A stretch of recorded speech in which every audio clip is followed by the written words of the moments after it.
Doctor साहब, जब मैं आपकी मॉनेटरी पॉलिसी स्टेटमेंट देखता हूं जिसमें आपने एक फ्यूचर आउटलुक बताया है इकोनॉमी का कि ग्रोथ 3% होगी, आपकी प्रोजेक्शंस हैं कि जो इन्फ्लेशन है वो 7 से 9% होगी, 9% पे रहने का ज़्यादा चांस है, ये स्टेटमेंट में लिखा था।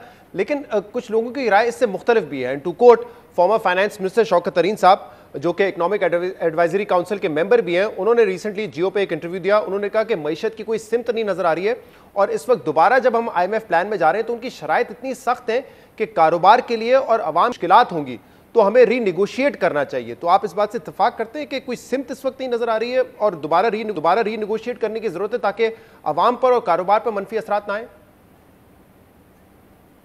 जी शहजाद, जो स्टेट बैंक की पॉलिसीज़ हैं उन पे मैं थोड़ी सी वजाहत करना चाहूँगा। देखें, जब जून जुलाई 2019 में जब ये IMF का प्रोग्राम शुरू करना पड़ा तो तब हमारी मईशत की जो हालत थी वो बहुत कमज़ोर थी। स्टेट बैंक के नीचे जो चीज़ें आती हैं, मसलन हमारे फॉरेन रिज़र्व्स, हमारा एक्सचेंज रेट और इससे मिलती जुलती चीज़ें, तब हमारे फॉरेन एक्सचेंज के रिज़र्व्स सिर्फ तकरीबन $7 बिलियन के थे। आज वो रिज़र्व्स तकरीबन $13 बिलियन के हैं। यानी कि हमने उनको बावजूद इसके कि दुनिया में इस वबा का एक बहुत बड़ा शौक आया, हमने अपने रिज़र्व्स को बढ़ाया। ये हम बढ़ा ना पाते अगर पॉलिसीज़ ऐसी ना होती जो हमारी मईशत के हक़ में। बहुत सारे लोग परेशान होते हैं कि IMF के पास क्यों जाना पड़ा। देखें IMF से इस्तीफ़ा देने से पहले मैंने वहाँ पे 18 साल काम किया और मैं ये आपको यकीन से कह सकता हूँ कि कोई भी मुल्क IMF के पास खुशी खुशी नहीं जाता।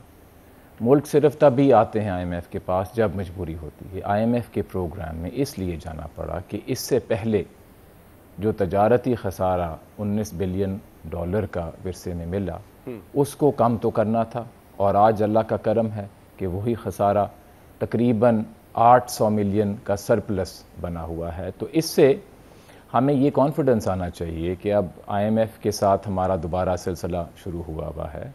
हमारी हमेशा यही कोशिश रही है कि जो पॉलिसीज़ पाकिस्तान के हक़ में हों उन्हीं पे अमल किया जाए, और ऐसे ही इस पे हम अमल करेंगे। अगर आप चाहें तो मैं आपको पॉलिसी रेट के बारे में बताऊं जो स्टेट बैंक के नीचे आता है, उस पे भी मैं आता हूँ डॉक्टर साहब। लेकिन ये बताइएगा कि जैसे आप कह रहे हैं कि पहले तो करंट अकाउंट डेफिसिट हमारा 19-20 अरब डॉलर हो गया था, इसलिए हमें IMF प्रोग्राम में जाना था, बात ठीक है। और ऑब्वियसली एक वॉचडॉग होता है तो दूसरे इन्वेस्टर्स भी आते हैं, पाकिस्तान के लिए ईजी होता है, जैसे अभी हमने बॉन्ड्स मार्केट में इशू किए। लेकिन इस वक्त जो कोरोना की तीसरी लहर है, दुनिया भर में रिलैक्सेशंस दी जा रही हैं, लेकिन हम यहाँ पर ये बात कर रहे हैं कि IMF प्लान की वजह से हमें अपने पावर टैरिफ्स को बढ़ाना पड़ेगा। टैक्स एग्जेम्पशंस हमने 140 अरब रुपए की ख़त्म किए हैं, अगले साल के लिए हमें मजीद 700-800 अरब रुपए के नए टैक्सेस लगाने पड़ेंगे, जिससे ऑब्वियसली इकोनॉमी में जो डिमांड है वो कम होगी, चोक होगी। तो क्या यहाँ पे बेहतर तरीके से आपके ख्याल में नेगोशिएट किया जा सकता था ताकि ये रिलैक्सेशन जो दुनिया भर में कोरोना की वजह से दी जा रही है वो पाकिस्तान भी हासिल कर सकता?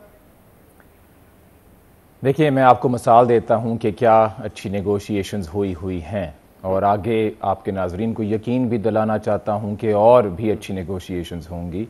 जो भी कंसेशन मुमकिन है वो हम लेंगे। मसलन इंटरेस्ट रेट के लिहाज से जो स्टेट बैंक के नीचे आती है, एक चीज़ मैं आपको बताना चाहता हूँ कि 2-3 महीने पहले जब खबर चल रही थी कि IMF के पास दोबारा जाना है तो मार्केट में ये फ़िक्र थी कि शायद पॉलिसी रेट बढ़ाना ना पड़े। हमने जो 2 महीने पहले मॉनेटरी पॉलिसी कमेटी की मीटिंग की उसमें फॉरवर्ड गाइडेंस दे दी और ये कह दिया कि हम देख रहे हैं कि अनकरीब जो मॉनेटरी पॉलिसी की सेटिंग्स हैं ऐसी ही रहेंगी।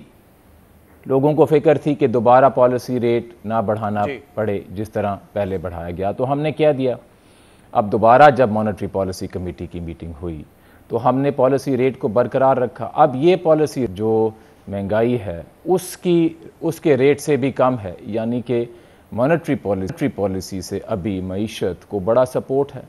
इसके अलावा शहजाद, हमने जो कोविड में मेजर्स लिए स्टेट बैंक ने, एक हमने फैसिलिटी दी temporary economic refinance facility turf, उसमें 400-450 अरब की इन्वेस्टमेंट हुई है। उससे अभी मोमेंटम मईशत में आ रहा है। पाकिस्तान की तारीख़ में कभी ऐसे पहले मेजर नहीं दिया गया। इसके साथ शहजाद, कोविड में 900 अरब रुपए की जो लोन्स की पेमेंट्स थी और मार्कअप पे पेमेंट्स थी वो डेफर हुई, 900 अरब की। ऐसा मेजर भी पहले कभी नहीं दिया गया। इसके साथ तकरीबन 250 अरब के सस्ते कर्जे उन कंपनियों को दिए गए स्टेट बैंक की तरफ से कि जिन्होंने अपने रोज़गार को बरकरार रखा। इसमें शर्त ये थी। तो इतना जो हमने स्टिमुलस दिया वो इसीलिए दिया कि इस कोविड की वबा से इकॉनमी एक अच्छे मोमेंटम से निकले, और अभी डिमांड साइड पे काफ़ी इसमें मोमेंटम है। इसीलिए हमें कॉन्फिडेंट होना चाहिए कि आगे जो IMF के साथ नेगोशिएशंस करेंगे, हमारा उसमें फोकस ये होगा कि रोज़गार को बचाया जाए।